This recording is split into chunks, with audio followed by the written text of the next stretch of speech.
ఇంట్లో 5గురు పిల్లలుంటే సందడి సందడిగా ఉంటుంది. ఈ 5గురు పిల్లల్లో ఎవరు ఎక్కువ అల్లరి చేసేవాళ్ళు? అంత అల్లరి లేదండి. ఈయనే అల్లరి. అమ్మ ఇక్కడ ఒకటమ్మా, అల్లరికి, హుషారుకి, చలాకితనానికి, చిలిపితనానికి ఆ తేడా తెలుసుకుని చెప్పమ్మా. అల్లరంటే ఇప్పుడు నా ఇమేజ్ ఏమైపోద్ది, అల్లరంటే అల్లరుడు అని, నేనేమో చాలా రావుడు మంచి బాలుడు అనేలాగా నా ఇమేజ్ ఇది. నేను అలాగే చెప్తుండేవాడిని. నా ఉద్దేశం అదే. నేనేమో అల్లరి నన్నే అంటే చలాకితనం, అమ్మ అల్లరు అనుకునేది. లేదండి, ఎక్కువ హుషారు కానీ చాలా బాగుండేవాడు అబ్బాయి. ఇంట్లో పనులన్నీ మీకు సాయంగా ఉంటుంది? అవునండి, వాడే చేసేవాడు అండి. ఇంట్లో ఎవరు ముట్టుకునేవాడు కాదు. మా నాగబాబు అస్సలు ముట్టుకునేవాడు కాదు. అన్నిటికీ నాకు ఆయన సహాయమే పాపం. నాన్న ఆయన ఉద్యోగం వెళ్ళిపోయారు. నేను పాక్కుంటూ అలాగా వెళుతూ వెళ్ళిపోయాను, నాకు తెలియదు. తర్వాత అమ్మ చెప్తుంటే లేదుగా మాత్రం కొన్ని కమ్మర కోలు ఉంది నాది. ఒక అది పెట్టి అది వెళ్ళి కూర్చోతా ఏడుస్తున్నాను రోడ్డు మీద. అయ్యేసరికి వాడు 3 years. సో నన్ను వాడు తీసుకెళ్ళి వాడు కమ్మరకులో కూర్చోబెట్టాడు. ఇక్కడికి ఏడుస్తాను, ఎవరికి వెళ్ళాడో తెలియదు వాళ్ళకి. సో అది ఒక గంట పోయిన తర్వాత అమ్మ ఎత్తుకుంటూ వాడు కూర్చో, వాడు చిన్నబిడ్డ చూస్తారు మొత్తం తెచ్చుకో. అది వాడు చూసి ఈ అబ్బాయి అన్నారు. కాదు అనేసింది. అది ఉంటారు సరిగ్గా చూడమ్మా, ఈ అబ్బాయి మా అబ్బాయి. ఏంటమ్మా అంటే ఆ కమర్గోలులో కింద కూర్చోబెట్టాడు కదా, బస్ అంతా పూజేసుకున్న అలాగే అయిపోయింది. అంటే రంగని కాదు కానీ అలా రంగని కాదు కానీ ఆ కమర్గోలులో కూర్చోబెట్టడానికి ఆ మసిగిస్తూ ఇంకా నల్లగా అయిపోయింది. అంత నలుపుడేసరి నా బిడ్డ కాదని అమ్మ వెళ్ళిపోబోతుంది. మళ్ళీ డౌట్ వచ్చి ఆగింది. అది రావు, నేను నా బిడ్డని వేసుకెళ్ళింది. ఇప్పుడు ఏం చేశాడు, కాడీస్ కట్టిందో డౌట్ నాకు.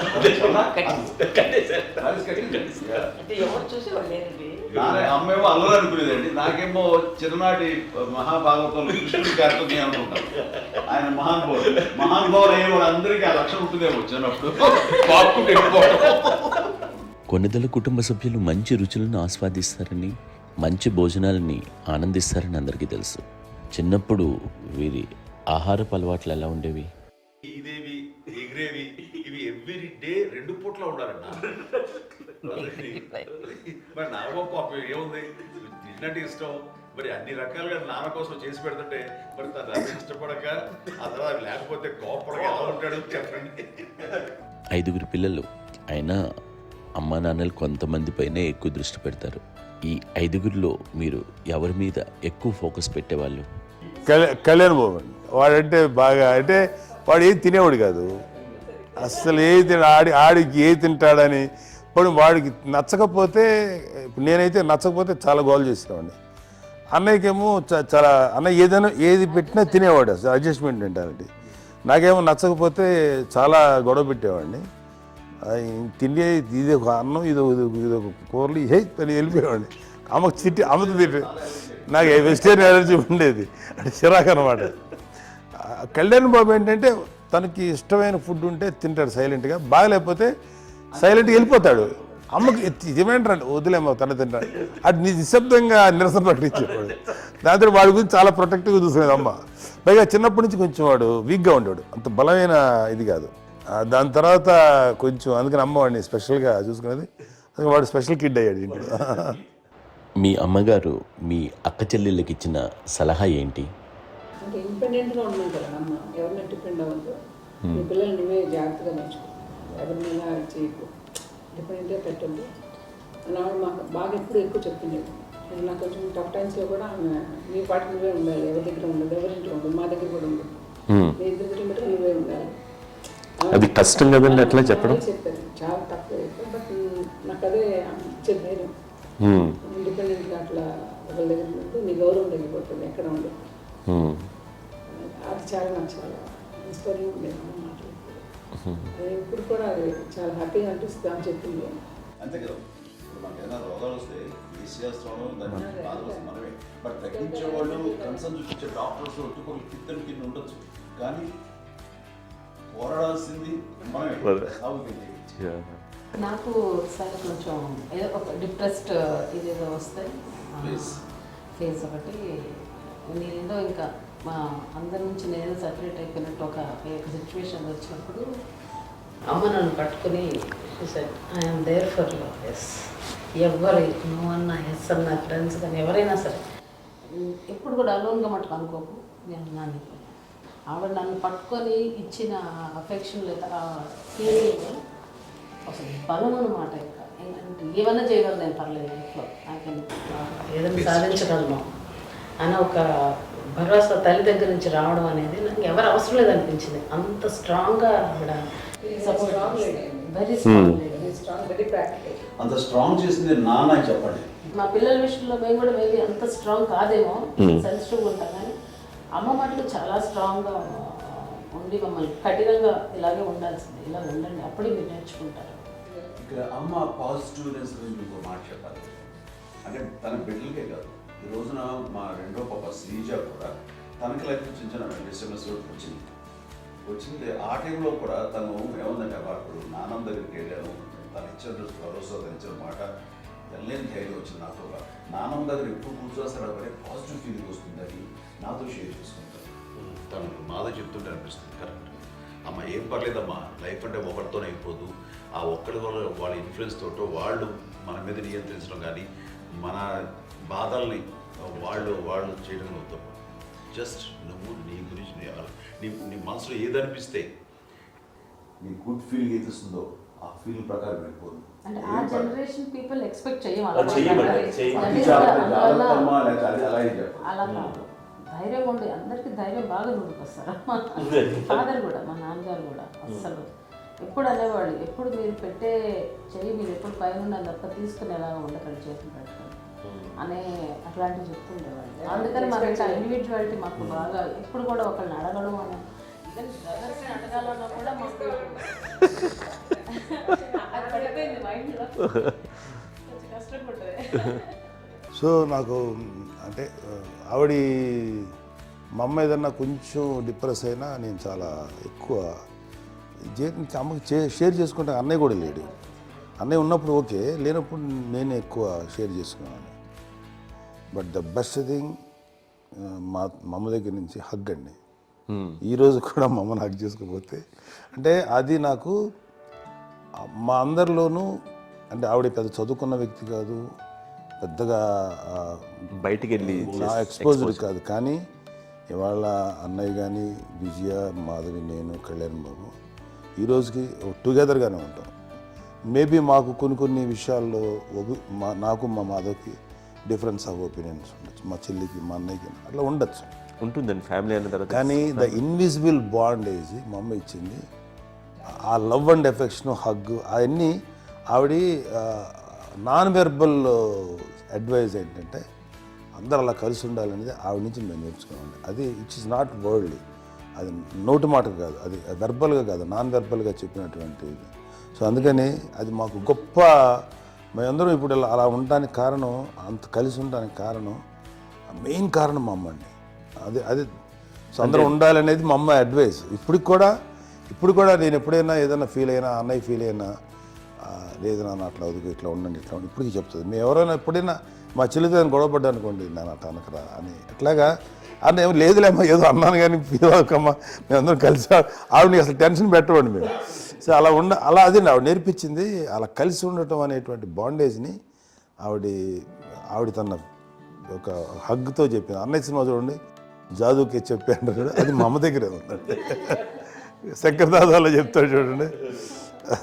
ఇప్పుడు మోడ్రన్ వర్డ్స్లో చెప్పాలంటే మీ అందరికీ ఆవిడ ఒక వైఫై లాంటిది. Yes, you can say that. Yes ఇంకొక అడ్వైజ్ కట్టండి, అమ్మ విషయంలో నేను గొప్పగా ఫీల్ అయ్యేది, కానీ చాలామంది పెద్దలు రిటైర్ అయిపోయి విశ్రాంతి తీసుకుంటున్నటువంటి పెద్దలందరూ కూడా ఆచరించే విధంగా ఒక విషయాన్ని నేను గమనించాను. ఇప్పుడంటే నా దగ్గర ఉంటుంది కాబట్టి ఉన్నాను. అమ్మ విడిగా ఇంకొక ఇంట్లో ఉండేది, 9 సంవత్సరాలు నాన్నగారు పూర్వమైన దగ్గర నుంచి ఉండేది. 5 సంవత్సరాలు ఒంటరిగా ఉండి నన్ను బిడ్డలందరూ ఎవరు మానవుడు వెళ్ళిపోయారు, నేను ఒంటరి అయిపోయాను అన్న ఫీలింగ్ అమ్మకు ఎప్పుడు ఉండేది కాదు. తర్వాత బిడ్డలు వాళ్ళ టైం బట్టి వచ్చి చూసుకుంటూ సరిపోతుంది. అది వారమా, నెలక, 2 నెలక, అసలు ఒకసారి రాలేని పరిస్థితిలో ఉంటుంది 5-6 నెలల పాటు. ఇదే ఊళ్ళో ఉండి పక్క విధుల్లో ఉండి ఎవరి పనులు వాళ్ళు బిజీగా ఉండి, ఎవరి షూటింగ్ వాళ్ళు బిజీగా ఉండి, ఎవరి ప్రొఫెషన్లో వాళ్ళు బిజీగా ఉండి, ఎవరి ప్రొఫెషన్లో వాళ్ళు బిజీగా ఉండి, తన సంసారం తను బిజీగా ఉంటాను అనుకోసరి అమ్మ ఏమీ ఫీల్ అయ్యేది కదా, ఏంటమ్మా రావట్లేదు, అసలు పట్టించుకోవట్లేదు ఏంటి అంటే అంతేలేమ్మా అని ఇలాంటి నిరసన మాటలు కానీ, ఈసరింపు మాటలు కానీ, లేకపోతే న్యూనతాభావం కానీ ఇలాంటివి ఎప్పుడు అమ్మకు లేవండి.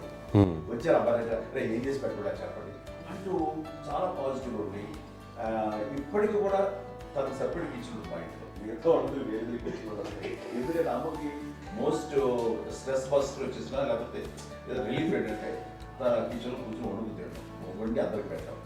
ఇప్పటికీ కళ్యాణ్ బాబు అక్కడక్కడ తిరిగేసి ఎక్కడో చేసి నిరసన చేసి అన్ని రకాలుగా చేసి వస్తే అమ్మకి చాలా జాలి. ఆడేదో ఇంక మేము గుడ్లో కష్టపడుతున్నాం కానీ ఆడి ఎంటలో వెళ్ళేది మీ టీవీలో వాటిలో అది ఎక్కువగా చూపించేసరికి వాడే కష్టపడతారు, మేము కష్టపడలేదు ఫీల్ అమ్మకి. అందులో వాడు రాగానే ఎలా వచ్చావా అని అమ్మ ఎక్కడ కళ్యాణ్ బాబు అంటే ముందు అమ్మను కానీ ఎక్కడ కళ్యాణ్ బాబు తను ఎక్కడ ఉంటాడో ఏముంటుందో తెలుసు. అది తెలిసిన తర్వాత ఎక్కడ తను వాడికి ఇష్టమైన బిర్యానీ అవి చేసి చక్కగా పంపించి అన్నీ చేస్తుంది. అట్లాగా బిడ్డలకి పెట్టడమే తప్ప బిడ్డల నుంచి ఈ వయసులో ఎక్స్పెక్ట్ చేయడం లేకపోగా కొంచెం పట్టించుకోవట్లేదు అనే ఒక న్యూనత భావంలోకి వెళ్ళిపోయి సైకలాజికల్ డిప్రెస్ అయ్యే మదర్ మాత్రం కాదు. ఆ రకంగా మాకందరికీ భరోసా. మేము కూడా పెద్ద అయినా బిడ్డలు వాళ్ళ ప్రవృత్తి ఉద్యోగరీత్యాల వాళ్ళు వృత్తిరీత్యా వాళ్ళు దూరం అయిపోయి మనల్ని చాలా కమ్యూనికేషన్ గ్యాప్ వచ్చినా సరే బిడ్డలు నాకు దూరం అయిపోయి పట్టించుకోవట్లేదు. ఇలాగే చూసావా వెళ్ళి ఎంత ఇదిగా వదిలేయేవాళ్ళు గురించి ఇప్పుడు ఏమైపోయాను అన్న ఇంత పిక్చర్ బాధపడలేదు వాళ్ళకి అంటూ నెగిటివ్ సైడ్ ఆలోచించే విధానం లేనే లేదు. అది మా అందరికి ఎంత కంఫర్టబుల్ అంటే అంత ఎంత ఎంచుకోకపోతే మాధవ చూసుకుని మాధవ లేకపోతే నాగబాబు వెళ్తుంటాడు కడియడం వల్ల మా విజయ్ చూసుకుంటున్నది సరే నాకు కళ్యాణ్ బాబు తను చూసుకుంటాడు. ఇట్లా ఎవరో కూడా వెళ్తూ ఉంటాం. అమ్మ మాత్రం అది వెరీ గుడ్ హెల్దీ. నేను చాలా మంది తల్లిదండ్రులు చూశాను వాళ్ళు చాలా ఇబ్బంది పడుతూ ఉంటారు. పట్టించుకోవడం మేము అర్థం చేసుకోగలము కానీ వాళ్ళు వస్తే బాగుంటుంది కదా అనేది ఉంటుంది. ఫీల్ అవుతారు. అవును, అలాంటి ఫీల్ ఏం లేదు. పైగా బిడ్డలు వస్తే వాళ్ళకి ఏం చేసి పెట్టాలా అనే ఆలోచన. అది వెరీ హెల్దీ. చాలా మంది ఆచరించాల్సిన గొప్ప విషయం. చిన్నప్పుడు అన్ని ఆనందాలేనా, మర్చిపోలేని దుఃఖాలు కూడా ఏవైనా ఉన్నాయా? అమ్మ చెప్పాలంటే ఓపికకి, గృహిణిగా తన బాధ్యతలు నిర్వర్తించడానికి అండ్ అన్ని రకాలుగా టేకింగ్ కేర్. దీనికి ఒక మంచి ఉదాహరణ నేను చెప్పగలను. అది తలుచుకున్నప్పుడు నాకు చాలా ఉద్యోగంగా ఉంటుంది, నాకు చాలా కంటితలు వచ్చేస్తుంది. అమ్మకి మేము 5 బిడ్డలు అండ్ పురిట్లోనూ 1 year పెరుగో 2.5 years పెరుగో 3 బిడ్డలు చనిపోయారు. నాకు గుర్తెరిగి పొన్నూరులో నేను 6th class చదువుతున్నాను, 6వ తరగతి. అప్పుడు రమణ అనే ఒక అమ్మాయికి 2 years. రమణ అంటే మా ముగ్గురు మా ముగ్గురికి కంటే పెద్దది, మా కంటే పెద్దది, కళ్యాణ్ బాబు కంటే పెద్దది, మాకంటే మధ్యలో పిల్ల. తనకి అప్పట్లో మా నాన్నగారు ఉద్యోగరీత్యా క్యాంపుకి వెళ్ళిపోతుండేవారు. ఏమి ఉంది నాన్న చెప్పాలంటే ఫుడ్లో కష్టపడేవారు. ఇంకా నాన్న చెప్పినట్టు నాగబాబు చెప్పినట్టు. కానీ ఇంటి బాధ్యత, ఇంటి పనులు, రోగాలు వచ్చిన రుచులు వచ్చిన హాస్పిటల్ తీసుకెళ్ళాలట ఏదైనా సరే అమ్మే పడేది. ఆ శ్రమ తీసుకున్న టైంలో అమ్మకి అసిస్టెంట్కి నేను సహాయపడుతుండేవాడు ఉండేవాడు. అమ్మ నాకు ఫ్రెండ్స్ ఆడుకోవడం అలా నిజంగా ఎప్పుడు నాకు గుర్తేది నాకు తెలియదు. ఫ్రెండ్స్తో తిరగడం అది సేపు అమ్మ పట్ల ఉండేవాడు. అలాంటి నేను ఆ పిల్లకి బ్రెయిన్ ఫ్యూర్ వచ్చింది. ప్రభుత్వ ఆసుపత్రి పొన్నూరులో ఆ పిల్లని చేర్పించినప్పుడు 2-3 days అయిన తర్వాత ఒక బ్యాడ్ న్యూస్ వినాల్సి వచ్చింది. తెల్లారికి కాన్షియస్ పోయింది. ఏం చేయాలో తెలియదు. అమ్మ వయసు చిన్నదే. ఇద్దరు తీసుకుని ఆ బిడ్డల్ని ఒళ్ళో పెట్టుకుని శవాన్ని, డెడ్ బాడీని రిక్షాలో ఇంటికి ఇప్పటికీ నాకు గుర్తు ఆ విజువల్స్. అండ్ నాన్నకి తెలియదు ఏ విషయం, నాన్న ఎప్పుడు వస్తారో తెలియదు, ఎలా కమ్యూనికేట్ చేయాలో తెలియదు. అది తీసుకుని వెళ్ళిన తర్వాత ఇంట్లో పడుకోబెడుతుంటే ఏం చేయలేదు. చుట్టుపక్కల ముస్లిం సోదరులు ఉండేవాళ్ళు, ఫ్యామిలీస్ అక్కడ. అంటే మసీదు, పొన్నూరు మసీదు పక్కన మా ఇంట్లో అనుకుంది. ఆ ఇంట్లో అందరూ వచ్చి చూసేవాళ్ళు, వాళ్ళే హెల్ప్ చేసేవాళ్ళు. ఏం చేయాలో తెలియదు. ఆ నెక్స్ట్ రిచువల్స్ ఎలా చేయాలో, పెంపకం ఎలా చేయాలో తెలియదు. అందరూ చిన్నపిల్లలే. తను చిన్నది, మిగతా అందరూ పసివాళ్ళే. సో అలాంటి పరిస్థితుల్లో కమ్యూనికేషన్ చుట్టుపక్కల వాళ్ళు వీళ్ళు వచ్చి చేయాల్సిన కార్యక్రమాలు చేశారు. ఆ సమయంలో నాకు ఎక్కడో కమ్యూనికేట్ చేసి డిపార్ట్మెంట్ ద్వారా నాన్న వచ్చేసరికి అన్నీ అయిపోయింది. ఇప్పటికీ నాకు నిజంగా మేము ఇలా ఎన్ని పురుషులు ఎన్నుకుంటున్నామంటే ఎలాంటి ఇది లేకుండా జాగ్రత్త అనే ఒక హెచ్చరికలాగా చేస్తూ అండ్ పంపించాలని సపోర్ట్ చేసి అండ్ ఇప్పుడైతే నా మీద ఎంత నమ్ముకుంటే నేను ఏ నిర్ణయం తీసుకున్నా మరో అండ్ తనకి హాస్పిటల్ పెద్ద ఫోబియా. నేను ఎక్కడికైనా వస్తాను హాస్పిటల్. ఈ మధ్యకాలంలో సరే అమ్మ మోకాల ఆపరేషన్ జరిగింది. అమ్మ నువ్వు కొంత బాధపడుతున్నావు, అసలు ఈ రోజున వచ్చిన మెడికల్ అడ్వాన్స్మెంట్లో నీకు అసలు ఏ బాధ తెలియకుండా మోకాల ఆపరేషన్ రీప్లేస్ చేస్తారు అని వీళ్ళందరూ చెప్పాలి భయపడతాను. ఎందుకంటే ఫస్ట్ ఎలా నాకు సపరేట్ అవుతాను ఎలా చెప్పాలి తెలియదు. ఒక్క వీళ్ళంతా కలిపి నీ మాట వింటుంది, ఎవరి మాట మీద ఎదురు నువ్వు చెప్తే వింటుంది. సరే వెళ్ళి చెప్పాను అంతే. ఏదో నాకు బాగుండు చెప్తే ఎలా అవుతారా, సరే ఇష్టం రా. లేదులే మా ఊరికి పర్లేదు అని మళ్ళీ ఇంటికి వచ్చాక మళ్ళీ ఇంకొక తెప్పించి ఇంకో మిషన్ తెప్పించి మళ్ళీ టెస్ట్ చేయించి అందరూ బాగుంది ఏమి లేదు అన్న తర్వాత అప్పుడు పుస్తకంతో పడ్డాడు. ఏదో ఉంది మామూలు టెస్ట్ చేయించాలని చెప్పి శ్రద్ధ ఎక్కువ. మీ పిల్లలకి సంగీతం, డాన్స్ నేర్పించారని విన్నాను, అది నిజమేనా? తనకేమో డాన్స్ నేర్పించడం అది నేర్చుకోలేదు, నాకు వచ్చేసి ఇప్పుడు డాన్స్ స్టార్ మీద ఎదిగారంటే అది మా పెద్ద చెల్లి విజయం కారణం. అప్పుడు తనకి 5 ఏళ్ళు, నాకు 9 ఏళ్ళు ఉంటాయి, 10-11 ఏళ్ళు ఉంటాయి నాకు. బాపట్లనా? సో బాపట్ల చాలా చిన్నది, 5 ఏళ్ళు. నాకు ఒక 11-12 ఏళ్ళు. తను తీసుకొని గోడ మీద పెట్టుకోవడం అలా కూర్చొని చూస్తుండేవాడు. కూర్చుంటే అది నేర్చుకుంటుంది. నేను మానసికంగా నేర్చేసుకున్నామండి. ఇప్పటికీ ఆ స్టెప్స్ ఏమిటి వేస్తాను అంతగా ఇప్పుడు దాన్ని తరబడతాయి. ఇంకోటి ఏంటమ్మా నమ్మో నమ్మో ఎన్ని ఉన్నాయో సాంగ్స్ నేను నేర్చేస్తున్నాను అన్నమాట. 5 పిల్లల్లో ఎవరు ఎక్కువ పని చేసేవాళ్ళు, ఎవరు తక్కువ పని చేసేవాళ్ళు? ఏ పని చేయనండి, చేసేవాడు కదా అని అన్నయ్య చేసేవాడు. అన్ని పనులు అన్నయ్య చేసేవాడు. ఇక మా చిన్న చెల్లి పెద్ద చెల్లి ఎక్కువ చేసేది.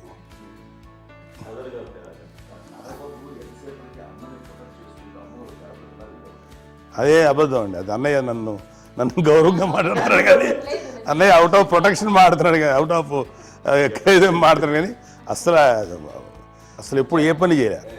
లేదు ప్రామిస్ అండి, ఏ పని చేసేవాడు కాదు.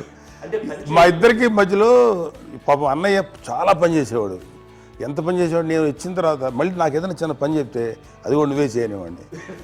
ఆ కోపం వచ్చి ఒకడు కొట్టేవాడు, కొడితే కోపం వచ్చేది తప్ప నేను వెళ్ళేవాడిని కాదు. అమ్మకి ఎప్పుడు ఏంటంటే ఒక ఇదే పని చేయడని, అంతే. నిజంగా ఏ పని చేసేవాడిని కాదు. అవునా? లేదు మహాప్రేమ.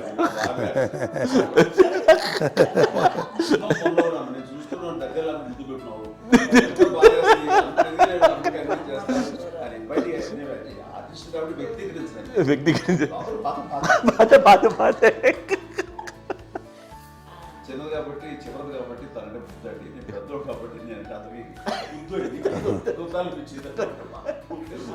ఎక్కువ కష్టపడింది కానీ మా నాన్నగారి చేతిలో ఎక్కువ అంటే నాన్న బాగా కోపం ఎక్కువ అనుమానించింది కానీ అన్నయ్య పాపం బాగా దొరికేసేవాడు పాపం. ఒకసారి అంటే మరి మాకే అనిపి ఏంటి ఇంత దారుణంగా ఉంది నాన్న మీద కోపం వచ్చేది నాకు. నాన్న మీద కోపం వచ్చేది, వాళ్ళని చూసి బాధ అనిపించేది. అమ్మాయి ఏమనేది కాదు. సరే అయినా సరే ఎప్పుడు కూడా పోనీ అన్ని చేసినా మళ్ళీ తను హైపర్ యాక్టివ్ అన్నయ్య ఫుల్. ఇప్పటికీ ఉన్నాడు, ఇప్పుడు ఈ రోజు కూడా అదే అన్నయ్య సేమ్ హైపర్ యాక్టివ్. యూజువల్గా పెద్ద కొడుకు కొంచెం అంటే సూపర్గా ఒక నిదానంగా ఉంటాడు అంటారు, బట్ అన్నయ్య దాని జస్ట్ ఆపోజిట్. యూజువల్గా ఆఖరి పిల్లలు హైపర్ యాక్టివ్ ఉంటారు, అన్నయ్య పుట్టడమే భయంకరమైన హైపర్ యాక్టివ్. ఒకప్పుడు అమ్మాయిల్ని ఎక్కువగా బయటికి పంపించేవాళ్ళు, అబ్బాయిల మీద కూడా అనేక ఆంక్షలు ఉంటూ ఉండేవి. మీ పిల్లల్ని అలా ఆంక్షల మధ్య పెంచారా, లేకపోతే పూర్తి స్వేచ్ఛనిచ్చారా? అంటే మాకు మా నాన్నగారు కానీ మా అమ్మగారు కానీ అండి మాకన్నా చాలా బ్రాడ్ మైండ్ ఉన్న వ్యక్తులండి. ఎందుకంటే పిల్లలు ఎక్కడన్నా బయటకు వెళ్తే ఇప్పుడు మేమైతే భయపడిపోతాం. ఇప్పుడు భయం ఉన్నాను. మా విజయ్ కానీ మా చిన్న చెల్లి అన్నయ్య నేను అందరం కూడా ఇవాళ ఉన్న పరిస్థితిలో వాళ్ళు ఎప్పుడు భయపడేవాళ్ళు కాదండి. ఎక్కడికి వెళ్తాను నీళ్ళని ఇచ్చేవాళ్ళు, లేట్ అయినా అసలు ఏమనేవాళ్ళు కాదు. లేకపోతే ఏదైనా మోటార్ బైక్లు వేసుకున్నాం, లేకపోతే కారులో ఎట్లా పడితే ఎట్లయినా సరే ఏమనేవాళ్ళు కాదు. వాళ్ళు తెలియకుండానే మాకు ఒక ఫ్రీడమ్ ఇచ్చారండి. సో దట్ అదే ఆ ఫ్రీడంలో భాగమే అన్నయ్య కానీ ఇండస్ట్రీకి వెళ్ళాలంటే కూడా ఒక వ్యక్తి ఒక కొడుకు ఒక గొప్ప కెరీర్ని పర్సూ చేసుకుంటూ వెళ్తున్నప్పుడు నాన్నగాని అమ్మగానే ఓపెన్ మైండ్ తోటి అసలు నువ్వు వెళ్ళినా ఎంతకాలం వెళ్తావు నువ్వు ప్రయత్నించని చెప్పి అలా వదిలేశారండి. అన్నయ్య కూడా ఏంటంటే మోస్ట్ రెస్పాన్సిబుల్గా వెళ్ళి చాలా మేజర్ అమౌంట్ అన్నయ్యకి కూడా పెద్ద అమ్మకు వందలు ఇచ్చేది కాదు. కరెక్ట్గా ఆ ఇన్స్టిట్యూట్లో చదువుకునేటప్పుడు ఎంత ఇవ్వాలో కరెక్ట్గా ఇచ్చేది. తనకి ఎక్స్ట్రా ఖర్చు పెట్టుకుంటే అంటే అట్లా ఉండేది అంతే కదా. అంత జాగ్రత్తగా అన్నయ్య కూడా అంత రెస్పాన్సిబిలిటీగా రెసిప్రోకేట్ అయ్యి చేసి అందువల్ల మా అమ్మ నమ్మకం మా అమ్మగారి మా నాన్నగారి నమ్మకాన్ని అన్నయ్య ఎప్పుడు అది వాడు ఇంత నమ్మకానికి 10 times ఇచ్చాడు. ఏ వయసెస్ వైపు కానీ ఏ అలవాట్ల వైపు కానీ ఎందులో ఇండల్జ్ అవ్వకుండా నాకు నేనుగా నియంత్రించుకుంటూ సరైన మార్గంలో వెళ్ళేలాగా నాకు వెళ్ళడానికి లోపల ఆ స్ట్రాంగ్ థాట్ అడగగానే వాళ్ళు రెసిస్ట్ చేస్తే ఇచ్చాను ఆపేశారు అని ఏదో చిన్న రిలక్టెంట్ ఫీలింగ్ ఉంటుంది. వాళ్ళ మీద చిన్న కోపం నిరసన ఉండేది.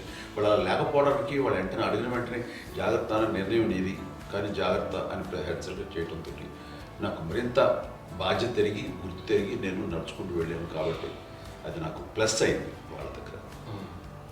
అంటే మదర్ అంటే తల్లి అనే కాదు, మదర్ ఫిగర్ ఫీలింగ్ ఎవరిచ్చినా సరే అది నానైనా తల్లితో సమానం అనుకుంటాను. నాకు చెప్పినట్లుగా అట్లాగా అలసిపోయి వచ్చిన నాకు కాళ్ళు నొక్కుతూ ఉంటే నాకు భయం వేసేసేది. ఆ తర్వాత పడుకో అది గలవాయించేవాడు, అది కూడా కోపం. అంటే ఉదాహరణ అంటే మళ్ళీ అదే నాకు వీళ్ళు తిడతారు, ఎందుకు కాదు పడుకుని ఎక్కడ నిద్ర వస్తాయండి నాన్న. సో ఆ రకంగా నాన్న తన ప్రేమను చూపిస్తుంటాను. ఆ తర్వాత గోండా టైప్లో కూడాను నేను ట్రైన్ కింద వెళ్తుంటే నాన్న అక్కడే ఉన్నారు, రాజమండ్రి దగ్గర ప్రాంతంలో. ఆయన చాలా కోపం చేస్తుంది, ఇలాంటి చేస్తుంటావు నువ్వు, ఏదైనా అయితే ఏంటి అనేది చెప్పి ఏం పర్లేదన్నా ఏమవుతుందో అన్ని రకాల సేఫ్టీ అన్ని రకాల జాగ్రత్తలు చూసుకున్నాం. ఈ రోజు ఉన్నది సేఫ్టీ అప్పుడు లేదు. అయినా సరే రేపు పొద్దున నీ కొడుకులు ఇలాంటి పరిస్థితులు నీకు తెలిసి వస్తారు అప్పుడు అనేవాడు. ఎన్నిసార్లు అనేవాడు. నాకు నిజంగానే మగధీర టైంలో గుర్ర పెట్టుకుని ఆ రోడ్డు మీద పడిపోయేది అని అన్నప్పుడు ఆ ఫస్ట్ టైం ఆ ఫీలింగ్ కలిగి. అలాగే పీటర్ హెయిన్స్ అనేవాడు ఫస్ట్ మగధీరలో జంప్ చేస్తారు, మోటార్ బైక్ జంప్ చేసినప్పుడు ట్రైల్లో పీటర్ హెయిన్స్ అంత హైట్ నుంచి 20 feet 25 feet హైట్ నుంచి పడిపోయి మొత్తాన్ని బోన్స్ని ఇరగొట్టుకుని వాడు 7 నెలల పాటు వాడు ఇరవై హాస్పిటలైజ్డ్. అది వీడైతే ఏమో తలుచుకుని భయం వేసేసేది. అప్పుడు నాన్న గుర్తుకొచ్చేవాడు, ఓహో వాళ్ళ టెన్షన్ ఇంతే లేవు, మనకి మన కొడుకు వస్తే తెలియదు ఈ మాట నాన్న ఎప్పుడు అన్నారని అనిపిస్తుంది. Sweet memories my. అత్త కోడళ్ళ మధ్య అనుబంధం ఎలా ఉంటుంది? సురేఖ్ గారితో మీకున్న అనుబంధం గురించి చెప్తారా?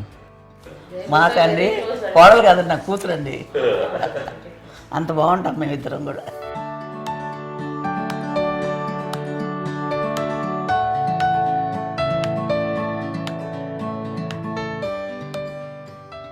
మీది ఒక అందమైన ఉమ్మడి కుటుంబం, అందరూ కలిసి ఉంటారు. ఇంత ఆనందంగా ఉండడానికి కారణం ఏంటి? దీనికి పునాది ఎవరే వేశారు? మా నాన్నగారి క్వాలిటీ నేను ఎగ్జాంపుల్ చెప్పగలను. అమ్మ వాళ్ళ ఇంట్లో పెద్దది, వాళ్ళ నాన్నగారు అంటే మా తాతయ్య గారు ప్రొహిబిషన్ డిపార్ట్మెంట్లో సిఐగా ఎస్ఐగా చేశారు. ఏదో మా ఇన్స్పెక్టర్ సిఐ చేసి ఆయన కాలం చెందారు. చాలా ఎర్లీగా 48 years చచ్చిపోయారు. 40 చచ్చిపోయారు. 40 దాదాపు 40 సరిపోతే ఆయనకి అప్పటికి అమ్మ కాకుండా 4 బిడ్డలు. అమ్మ తర్వాత అబ్బాయి తర్వాత 3 ఆడతారు. వాళ్ళు ఏంటంటే రాకరావడి నాగోప కంటే కూడా చిన్నవాడు. అది ఆ వయసు అంత చిన్నవాడు. అమ్మ మా పిన్నమ్మలు నాకంటే చిన్నవాడు. అలాంటి పిన్నమ్మల్ని ఆయన వీళ్ళ నాగ చనిపోయిన తర్వాత తన ఫ్యామిలీ అంతగా నాన్న పెంచారు. నాన్న కూడా అరాకురా శాలరీ మీద బతికేదే తప్ప కూడా కాదు. సో తనకు మిగిలిన దాంట్లో మళ్ళీ ఆ ఫ్యామిలీని చూసుకోవడం, మా అమ్మమ్మను చూసుకోవడం, వాళ్ళ మంచి చెడు చూసుకోవడం, వాళ్ళకు ఇల్లు మాత్రం ఉంది మొగల్తూరులో. ఆ ఇంట్లో వాళ్ళు అద్దెకు వస్తే ఆ కొంచెం డబ్బు నానిచ్చే డబ్బు, అక్కడ పొలం కొనిచ్చారు, ఆ పొలం మీద ఇచ్చే డబ్బుతోటి అంతా బాగా చూసుకోవాలి తన ఫ్యామిలీ లాగా. అందరూ మ్యారేజ్ కాబట్టి నాన్న ఫస్ట్ సూత్రధారి, అమ్మ కూడా ఫ్యామిలీ బాండింగ్ టుగెదర్నెస్ అనేది స్ట్రాంగ్గా ఉండటానికి నాన్న ఏర్పాటు చేసినటువంటి బీజం. అది అమ్మ కంటిన్యూ చేస్తుంది. మేము ఇవన్నీ చూసి మేము నేర్చుకుని మేము టుగెదర్ అంటున్నాను. అందునే we are very rich in terms of emotional bonding. ఇప్పటికే ఎవరికి ఏ కష్టం వచ్చినా, ఎవరికి ఏది ఇబ్బంది వచ్చినా సరే మొత్తం అందరం గుమిగూడిపోతాం. ఏ లెవెల్గా వెళ్ళిపోయి మోర్ సపోర్ట్ చేస్తాం. అంటే వీ డోంట్ ఎక్స్పెక్ట్ ఇంకా అంత చేయకూడదు. చేసి ఒకరినొకరు భరోసా.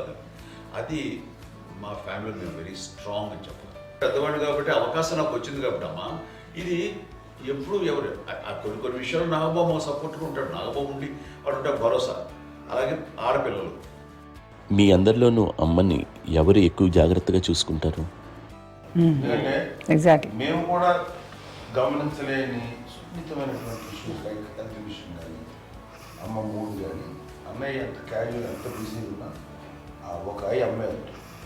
అలాగే చాలా చిన్న చిన్న విషయాలు కూడా చాలా మెడికల్ ఇంట్రెస్ట్. అందుకని మాకు అన్నయ్య ఉన్నాడు, అన్నయ్య దగ్గర ఉన్న అమ్మ అంటే ఇంకా ఎక్కువ రిలాక్స్ అయ్యాను. అన్న దగ్గరికి వచ్చాక మేము అందరం చాలా కంఫర్ట్ అయిపోయాం. ఎప్పుడు ఎవరు కొన్ని విషయాలు నాగబాబు సపోర్ట్గా ఉంటాడు. నాగబాబు ఉండి వాడు ఉంటే భరోసా. అలాగే ఆడపిల్లలు ఇట్లా ఒకరినొకరు అండి కాంప్లిమెంటింగ్ టు ఈచ్ అదర్ అండి. అవి ఒక్కరు కాదండి, అది వాళ్ళు ఆమె చూపించే ప్రేమగా నేను చెప్పగలను. కానీ బట్ దీని అందరూ సూత్రధారి నాన్న తర్వాత అది అమ్మ మెయింటైన్ చేస్తుంది. ఇప్పుడు అమ్మ నా ఇంట్లో ఉంది అంటే మనవాళ్ళు వస్తారు, మనవాళ్ళు వస్తారు, ఆడబిడ్డలు వస్తారు, వీళ్ళ బిడ్డలు వస్తారు, ఇల్లు ఎప్పుడు కలకలాడతారు అమ్మ. అది మేమందరం ఆచరిస్తుంటాం పండగలకి, పబ్బాలకి. అది నిన్న మొన్న నాగబాబు వచ్చి చాలాసేపు కూర్చున్నాడు. నేను ఇంట్లో లేకపోయినా వచ్చి నాగబాబు కూర్చొని టైం స్పెండ్ చేసి వెళ్ళిపోతుంటాడు. అలాగే చెల్లెలు ఇద్దరు ఆల్మోస్ట్ ఎవ్రీడే మాత వస్తుంటుంది, తను కూడా వస్తుంది. నిన్న సాయంత్రం కూడా వచ్చి ఉంటుంది. అమ్మా మధ్యాహ్నం వచ్చి కదా వచ్చి ఇక్కడే భోజనం చేసుకో అలా ఉంటుందండి. ఈ తరం వాళ్ళకి మీరు ఇచ్చే సలహా ఏంటి? కలిసి ఉంటే బాగుంటుందండి. పిల్లలు తల్లి కలిసి అక్క చెల్లెలు తమ్ముడు అందరూ కలిసిమెలిసి ఉంటుంది. అన్యోన్యం అంతా సంసారం నిలబడుతుంది. లేకపోతే ఏముందండి విడిపోతారు, విడిపోతే ఎక్కడే పడవాలి అంతే. ప్రేమలు ఇప్పుడు లేవండి, తగ్గిపోయాయి. మెకానికల్ చాలా మటుకు ఏదో ఇంకా వాళ్ళ పనులు చేసుకోవడం ఏదో జరిగిపోతూ ఉంది అనుకోండి. అంత ప్రేమలు ఎక్కడ లేవండి ఇప్పుడు ఈ రోజు. అంటే ఒకప్పుడు ఒకళ్ళకి ఇంకొకళ్ళు భరోసాగా ఉండేవాళ్ళు, అంటే అందరూ కలిసి సపోర్ట్గా ఇది చేయడం. పెద్దనాన్నగారి పిల్లలు కూడా ఆయన చూసేవారు. మా నాన్నగారు అన్నయ్య గారు నాన్నగారు వాళ్ళ బిడ్డలు కూడా వాళ్ళ ఇక్కడే బిడ్డలు ఉన్నారు. నేనే పెళ్లి చేశాను. వాళ్ళు కూడా అమ్మాయి, వాళ్ళ ఆడపిల్లలు కూడా అమ్మాయి. పెళ్లి చేశాను, ఇద్దరు పిల్లలు. చూడండి నాన్న ఎట్లయితే తన చెల్లెలు చూసుకున్నారో అట్లే నాన్న తరపు అమ్మగారి పిల్లలు వాళ్ళు చనిపోయారు ఢిల్లీ గారి. వాళ్ళ బిడ్డలకి పెళ్లిళ్ళు, పేరెంటాలు అన్నీ చేసింది అమ్మాయి. అమ్మ అలా చేసింది కాబట్టి అది మాకు మార్గదర్శకం ఉంది. ఇప్పటికీ వాళ్ళు కొంచెం ఒక మాదిరి పరిస్థితి ఉంటే వాళ్ళకి ఇల్లు కూడా పెట్టడం కానీ వాళ్ళకి తగిన సహాయం కనుక ఎవ్రీ మంత్ మా పెదనాన్న గారి అమ్మాయి వాళ్ళు ఆల్మోస్ట్ 70 వాళ్ళకి ఎవ్రీ మంత్ మా ఇంటి నుంచి మొత్తం వెళ్ళిపోతాం 10,000-15,000 మా అబ్బాయి మైస్తాను ఎన్నో సంవత్సరాలు వెళ్ళిపోతాను. బ్యాంక్ నుంచి ఫస్ట్ అదంతా కూడా మా పెద్దలు వచ్చినాయి. వాళ్ళు కూడా వచ్చి అమ్మని అంతా ప్రేమలో చూస్తారు, ఇష్టంగా చూస్తారు. అమ్మ ఇందాక చెప్పినట్లు ఇచ్చే మెసేజ్ ఏంటన్నది అమ్మ మాటల్లో చెప్పాలంటే బంధాలు, బాంధవ్యాలు అన్నది ఎనలేని ఆస్తిపాస్తులు. సో ఎలాగైతే డబ్బు ఎంత సంక్రమించింది, ఎన్ని ఆస్తులు వచ్చాయి ఫిజికల్గా అనే దాని మీద కంటే కూడా ఇవి ఆస్తిగా తీసుకుంటూ దీన్ని విలువ ఎరిగి, గుర్తెరిగి, దాని ప్రభావం తెలుసుకుని అది కనుక మనం ఇచ్చిపుచ్చుకుంటే ఫ్యామిలీలో అంటే దాన్ని మించినటువంటి గొప్ప సంపద ఉండదు. కష్టాలు వచ్చినప్పుడు డబ్బు తీరుస్తుంది కాదండి, కష్టం వచ్చినప్పుడు ఒక భుజం తీరుస్తుంది, ఒక చేయూత తీరుస్తుంది. అది మన బ్లడ్ రిలేషన్ మనలో మనకి అది ఉండటం అనేది అదృష్టంగా ఫీల్ అవుతాం. అంటే ఒకసారి అమ్మ చూసి నాకు ఎందుకు అనిపిస్తుంది అంటే అది ఎవరి ద్వారా అనుభవించడానికి తన ఆ చెట్టు కొమ్మగా కాబట్టి ఆ చెట్టుకే మనం ఆపాదించాలి. ఎక్కడో మామూలుగా ఉండాల్సిన వాళ్ళం ఈ రోజున ఈ స్థితిలో ఉన్నాము, ఇంతమందికి లైఫ్ రావటానికి దోహదపడ్డాము, ఇంతమంది కలిసికట్టుగా ఉండడానికి ఇదైంది. అమ్మని చూస్తుంటే నాకు ఏమనిపిస్తుందంటే, అబ్బాయి ఇలాంటి జన్మం మనకి ఎవరికైనా ఉంటుందా? ఇంతమంది మనుషుల చేత కొలవబడేవాళ్ళు, ఆరాధింపబడేవాళ్ళు, అభిమానించబడేవాళ్ళు, ఇంతమంది నా వంశమా, నా సంపద అని అమ్మ ఫీల్ అంత గొప్ప ఫీలింగ్ ఎవరికి ఉంటుంది? మా చెల్లెలు కూడా వస్తుందని అనుకోవట్లేదు, సూర్య కూడా ఉంటుందని నేను అనుకోవట్లేదు. అలాంటి గొప్పగా ఇది. అండ్ ఆ రకంగా షీఈ్ వెరీ చాలా గొప్ప జన్మ. అమ్మకి చిన్న మానసికంగా చిన్న ఏదో ఒక డిప్రెషన్ అది వచ్చింది. ఏదో నాన్న గుర్తుకొచ్చో, నాన్న లేరనో, లేకపోతే వాళ్ళ అమ్మగారు కూడా అదే టైం చనిపోయారనో, తన దగ్గర ఉంటారు ఏదో ఉన్నప్పుడు మేము అందరం సపోర్ట్గా ఉండి రామా కొన్నా నా దగ్గర ఉంది అని చెప్పేసి అప్పట్లో అమ్మ వేరేగా ఉంది. ఉన్నప్పుడు ఒకటే మాట, అమ్మ నీలాంటి గర్భం అంటే అంజనమదే గర్భం అని బయట ఎన్నోసార్లు నా ఫ్రెండ్స్ కానివ్వండి, బయట కానివ్వండి, కొన్ని సందర్భాల్లో మీటింగ్లో కానివ్వండి, స్పీచెస్లో కానీ అన్నవాళ్ళు ఎంతోమంది అన్నారు. వాళ్ళ మాట అంటే రీజన్ తెలుసా నీకు? కోటాను కోటల్లో ఎంతమంది తల్లులకు నీకు వచ్చిన అదృష్టం, నీకు లభించినటువంటి వరం ఎవరు లభిస్తున్నాం? బిడ్డలు ఎంతోమంది చేత కొనియాడబడుతున్నారు, ఎంతోమందికి సహాయపడుతూ ఆ రకంగా వాళ్ళందరి యొక్క ఆశీస్సులు పొందుతున్నారు. కానీ ఎంతోమందికి నిరంతరం హెల్ప్ చేస్తూ వాళ్ళ ఇది చూసుకుంటున్నారు. అవి ఆ భగవంతుడు మీరు చేస్తున్న పూజలో ఉన్న ఆ భగవంతుడు మన నెక్స్ట్ తరాలకు కూడా మనకి ఇలాంటిది వారసత్వంగా ఇస్తూ అదే రకంగా కొనసాగించేలాగా మాకు అదృష్టం ఇచ్చారు. ఇంతమంది ఎవరు నీ నుంచి వచ్చిన వాళ్ళే, నీకు నీ ఎంత గొప్ప గర్భం, ఎంత గొప్ప జన్మ నీది. వాటికి నువ్వు ఇలా అవటం ఇది హై లెవెల్లో ఉండాలి ఫీలింగ్స్గా నువ్వు కానీ. అంతే నువ్వు ఇలాగా కుంగిపోవడం ఏంటమ్మా అని చెప్పినప్పుడు ఇది నీది కాదు, నాది కాదు, నువ్వు నమ్ముకున్న భగవంతుడు నీకు ఇచ్చింది అనుకుంటావు కదా. నువ్వు ఆ భగవంతుడి కృతజ్ఞత తీర్చుకోలేక ప్రతిరోజు ఆయన ధ్యానించు, ఆయన పూజలో ఉండు, నీకు ఆయన ధైర్యం ఇస్తాడు. అంతేగాని నువ్వు నెగిటివ్ సైడ్ ఆలోచించుకోమ్మా. మా అందరికీ పాజిటివ్నెస్ ప్రివైల్ చేసిన దానివి, ఇచ్చిన దానివి, అందించిన దానివి. అలాంటి నువ్వు నెగిటివ్ వైపు వెళ్ళిపోకూడదు అంటే అంతే. మళ్ళీ అటుపక్క ఎప్పుడు గెలలేదు. ఆంజనేయ స్వామి భక్తి ఆయనలో ప్రవేశపెట్టి చెప్పాలడానికి నేను నన్ను దేవుడు ఇంట్లో నేనే ఇంట్రడ్యూస్ చేశాను. నానంత ప్రగాఢంగా నమ్మి ఆయన దానివల్ల లబ్ధి పొందారు. ఆయన అందులో మమ్మల్ని మించిపోయిన స్టేజ్కి వెళ్ళిపోయారు. ఆయనతోటి ఆంజనేయ స్వామితో ఇంటరాక్ట్ అవుతూ అట్లా ఆయన నమ్ముకుంటుంది. ఆయన నానంటారు అంతా నా గురువు, నా పెద్ద కొడుకు పెద్దోడే.